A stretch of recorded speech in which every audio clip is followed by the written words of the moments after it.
Gary Oliva, 60, made parole and was released from prison after serving roughly 8 years of a 10-year sentence on Wednesday, January 31st. He is believed to be living in a motel in Denver, less than an hour from where JonBenet Ramsey was murdered in 1996.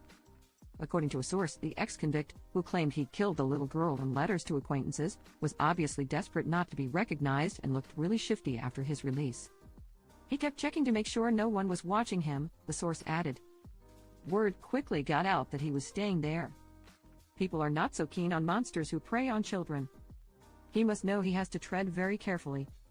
As OK previously reported, Oliva had a sick obsession with JonBenet and allegedly confessed to murdering her while conversing with a former schoolmate, but he has never been convicted of any crime related to her death.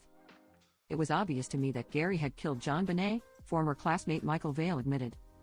I've also received hundreds of letters with numerous murder confessions from Gary.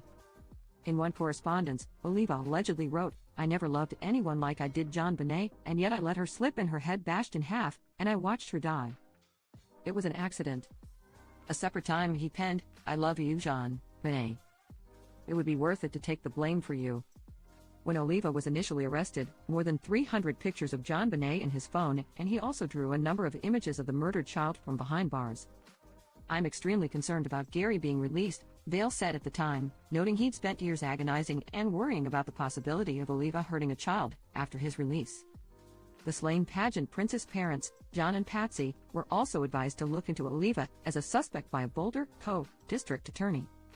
"When all the circumstantial stuff was described to me, I said, man, this is the guy," John said in an interview.